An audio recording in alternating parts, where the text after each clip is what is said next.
Europe 1, 11h30.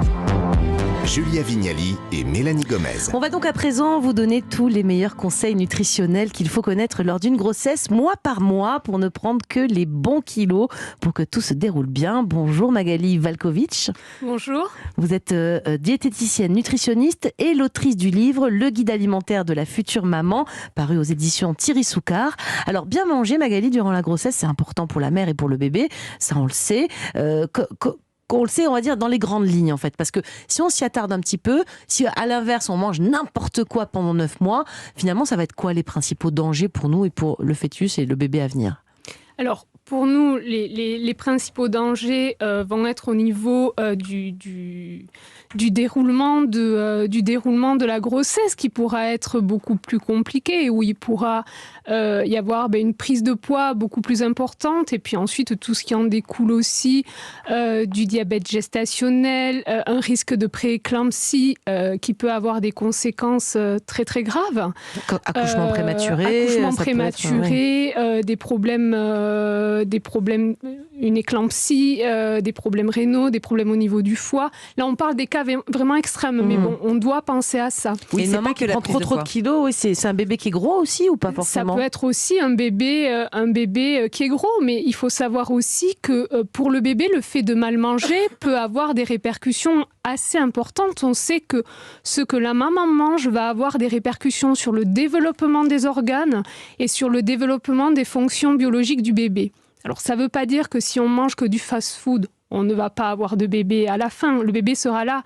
Mais il faut penser que cette alimentation-là qu'on aura eue pendant 9 mois va influencer sa santé à court terme, mais aussi sa santé à l'âge adulte. On sait maintenant, et c'est ce qui est fascinant, et c'est ce qui incite vraiment à s'alimenter mieux pendant la grossesse, c'est que ce qu'on va manger en étant enceinte va vraiment avoir une répercussion sur la santé à l'âge adulte. Alors l'enjeu d'une bonne alimentation durant la grossesse, vous l'avez dit, c'est notamment maîtriser son poids, mais pas que. Vous avez parlé du diabète gestationnel. C'est quoi exactement ce diabète ? Alors le diabète gestationnel, c'est un diabète qui se développe pendant la grossesse. C'est un diabète qui fonctionne un petit peu comme le diabète de type 2. En fait, ce qui se passe au cours de la grossesse, c'est que peu à peu, il y a une insulinorésistance fonctionnelle qui se crée. C'est-à-dire que l'insuline, c'est l'hormone qui aide à gérer la glycémie, le taux de sucre dans le sang. Et donc, si vous voulez, cette insulinorésistance fonctionnelle, elle vient du fait que le corps fait en sorte de rendre disponible le glucose pour le fœtus. Et donc, engendre cette résistance, le corps se met à sécréter beaucoup plus d'insuline pour qu'il y ait du glucose disponible pour la maman. Dans le cas du diabète gestationnel, en fait, cette production accrue d'insuline n'a pas lieu. Et le taux de glycémie explose, ce qui peut avoir des conséquences absolument néfastes. Très important, effectivement, de prendre en charge ce problème pendant la grossesse. Pour la maman et pour le bébé, pour les deux. Une bonne alimentation, dans votre livre, vous expliquez que ça se prépare même un peu avant la grossesse. Oui. Vous dites que pour la conception, il y a des aliments, il y a des règles à suivre, et notamment, vous livrez votre potion magique à vous, c'est le maca péruvien. De quoi s'agit-il ? Alors, le maca péruvien, en fait, c'est une racine qui pousse uniquement sur la cordillère des Andes. C'est une racine en fait qui est beaucoup étudiée pour ses vertus à la fois sur la qualité des spermatozoïdes, sur la régulation des hormones de la reproduction. C'est aussi réputé comme étant le ginseng péruvien, comme étant un aphrodisiaque, donc condition sine qua non aussi pour avoir un bébé. Et donc, en fait, j'ai mis cette plante-là en avant parce qu'elle peut aider potentiellement les personnes qui sont en désir d'enfant et qui ont du mal à avoir un enfant. Ça coûte rien d'essayer, en tout cas. Voilà, ça coûte rien d'essayer. Alors attention, il y a des études qui sont faites, il y a des études qui se contredisent, il y a beaucoup d'études qui sont menées sur les modèles animaux. Donc c'est un aliment qui pourrait booster la fertilité. Qui pourrait booster, qui attire l'attention, mais voilà. Bon, il y en a d'autres. Il y a d'autres choses à manger. Alors justement, si on n'a pas sous la main une plante péruvienne, qu'est-ce que vous nous conseillez pour booster notre fertilité, que ce soit les hommes ou les femmes d'ailleurs ? Alors, déjà, une consommation d'antioxydants. Ça, c'est quelque chose qui est assez important. Ça a été mis à jour par des études scientifiques qui ont été faites à la fois sur des modèles animaux, à la fois sur l'humain. Donc, on sait qu'il y a certains aliments qui précis, ce sont certains antioxydants précis. Alors, qui vont vraiment booster. Lesquels Alors, notamment pour l'homme, il y a l'apport de bêta-carotène qui va booster, qu'on va trouver dans les carottes, par exemple. Il y a l'apport de lycopène qu'on va trouver dans la tomate très, très cuite. Alors, très, très cuite, parce que la tomate crue n'en contient quasiment pas. Et pour les femmes Pour les femmes, on va retrouver les mêmes aliments. On va retrouver aussi le calcium qui va jouer un rôle clé. Donc, les aliments pourvoyeurs de calcium, bon, on pense souvent aux produits laitiers, mais ce ne sont pas les seuls. Il y a l'eau calcique, il y a les oléagineux qui contiennent du calcium. Il y a également les légumes. Les oméga 3 aussi jouent un rôle clé. Magali Valkovic, on va continuer cet entretien dans très peu de temps, ne bougez pas. On va détailler un petit peu votre programme nutritionnel, ce que vous proposez dans l'assiette mois par mois aux femmes enceintes pour se régaler. Comment éviter également les fringales, les crampes, les nausées. On vous fait la bonne prescription dans quelques minutes sur Europe 1. Europe 1, 11h30. Julia Vignali et Mélanie Gomez. Vous êtes sur Europe 1, c'est bien fait pour vous, en direct jusqu'à 12h30, c'est votre émission Bien-être tous les matins. Et aujourd'hui, nous sommes plus précisément dans l'assiette des futures mamans. Alors pour nous guider, c'est Magali Valkovic qui est toujours avec nous. Elle est diététicienne et nutritionniste et l'autrice du livre Le guide alimentaire de la future maman, paru chez Thierry Soucard. Alors si jamais on est déjà en surpoids ou même carrément atteint d'obésité, quand on tombe enceinte, vous conseillez d'adopter tout de suite, assez vite, un régime low carb, low L-O-W-carb C-A-R-B. Expliquez-nous ce que c'est précisément. Alors en fait, un régime low carb, donc comme vous l'avez dit, c'est pour les personnes qui tombent enceintes et qui sont déjà en surpoids, où il y a un surpoids, où il va falloir limiter la prise de poids durant la grossesse, parce que la prise de poids, comme on l'a dit au départ, peut avoir différentes répercussions négatives. Et donc pour limiter la perte de poids, la prise de poids, pardon. L'idée, c'est pas de les mettre au régime draconien, mais de ne pas en prendre trop. C'est quoi low carb ? Alors low carb, ça veut dire pauvre en glucides, pauvre en sucre, pauvre dans tous les sucres qu'on peut trouver dans les aliments.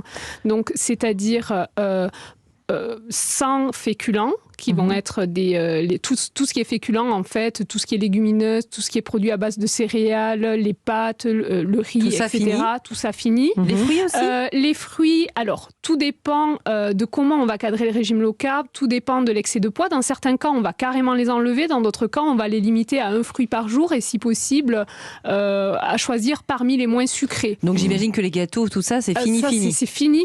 C'est triste pour ces femmes, cette grossesse, sans aucun sucre quand même. On doit être en manque à un moment donné. Alors non, en manque pas physiologique en tout cas, en manque psychologique peut-être, mais là aussi on y travaille. Ensuite, il s'agit aussi de réorienter son plaisir alimentaire.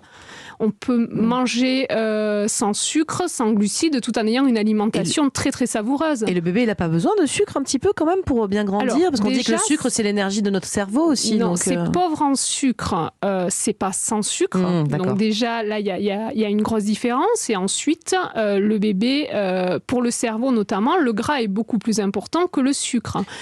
Donc ça sera des régimes où il y aura, une façon de s'alimenter où il y aura du gras évidemment. Oui, où il y aura beaucoup de gras même. Il y aura du plaisir, ça permet pas mal de techniques culinaires et de véhiculer les saveurs. Alors dès le premier mois, vous dites qu'il faut arrêter de boire du thé et du café, le tabac et l'alcool. Franchement, je comprends, mais pourquoi le café et le thé c'est dangereux ? Alors il y a des excitants dans la théine, la caféine, et plusieurs études en fait ont montré que en prenant ce type d'excitant, ça passe la barrière placentaire et ça peut avoir un impact à différents niveaux pour le bébé.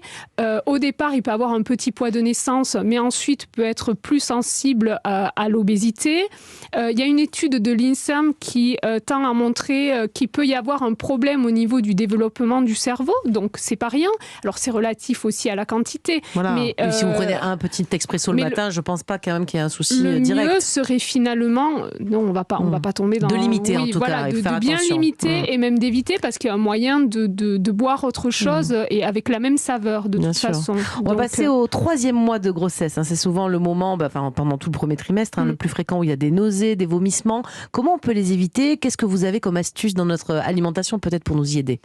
Alors, des astuces toutes simples. Déjà, le fait de manger avec peu d'odeur et des saveurs assez neutres. Ça va être quand même assez important.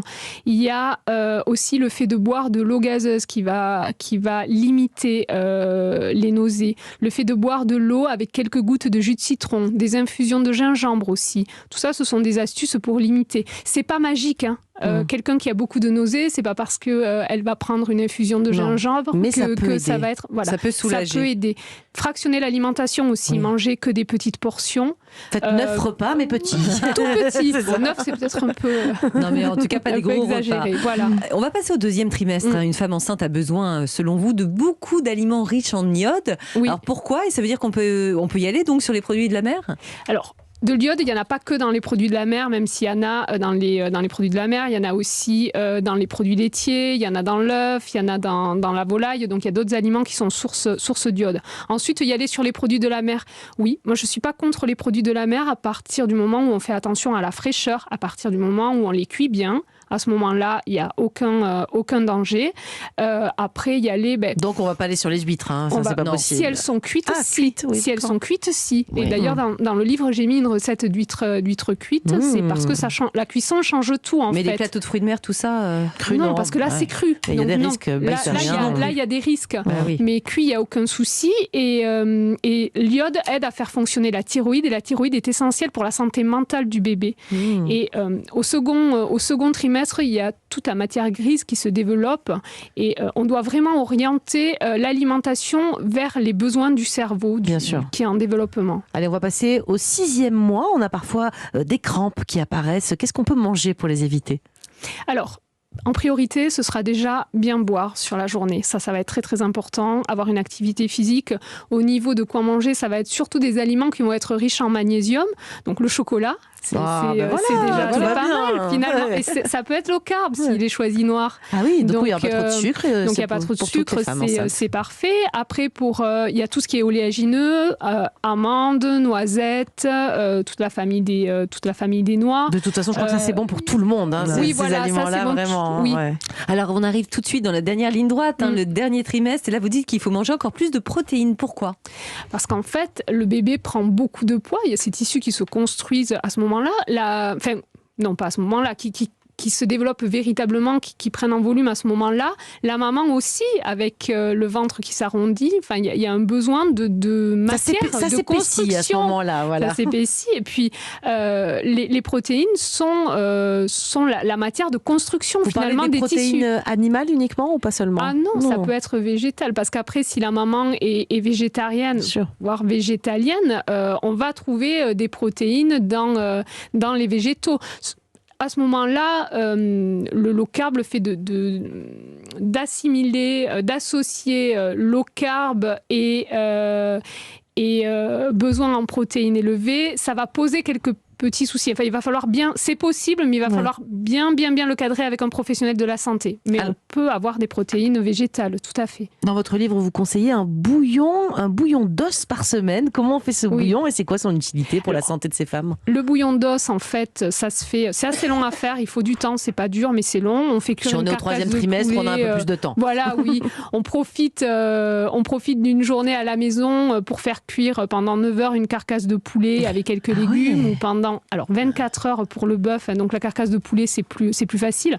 Après ça peut s'acheter déjà fait, mais alors là attention parce que c'est du bouillon d'os, donc attention vraiment à l'origine. Il vaut mieux le faire. Il vaut mieux le faire. Et c'est quoi l'intérêt ? Alors l'intérêt, c'est que ça apporte du collagène, de la glutamine, de la glycine qui vont favoriser la digestion, qui vont avoir un impact positif au niveau digestif, ce qui est très intéressant au 3e trimestre. Il va y avoir un intérêt aussi du collagène et de la vitamine B3 qu'on retrouve fortement dans ce bouillon pour la peau de la maman, la peau du bébé à venir.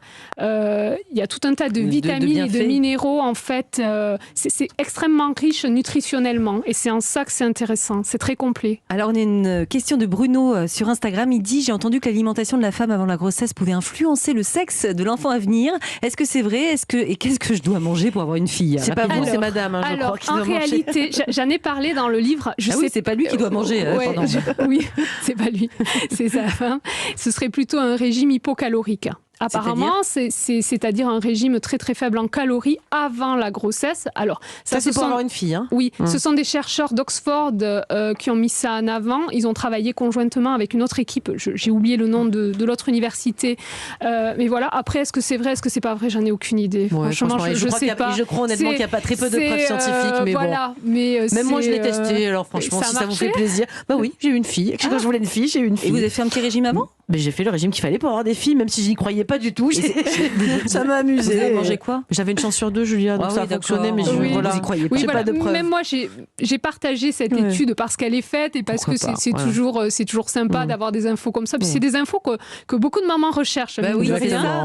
Mais je sais pas si on peut y attribuer. Les preuves scientifiques sont très faibles, je vous le confirme. Merci beaucoup Magali pour tous vos conseils. On a bien compris que l'on peut se nourrir sainement quand on est enceinte, sans oublier le plaisir, bien sûr. Et puis, il y a pas mal d'astuces dans l'assiette justement pour éviter les désagréments principaux liés à la grossesse. Merci beaucoup pour cet entretien. Oui, merci à vous. À présent, Mélanie, on va se lancer dans notre partie tendance. Il y aura d'abord de la gastronomie avec Sophie Menu. Elle va nous apprendre ce midi à préparer le meilleur club sandwich. Je suis pas sûre que ce soit low carb. Du bon et du rapide en cuisine, moi ça me va. Ensuite, le docteur Aurène Marco, notre docteur beauty, nous propose un éclairage sur une tendance beauté étonnante, l'abdominal etching, ou comment se dessiner des abdos sans effort grâce au bistouri.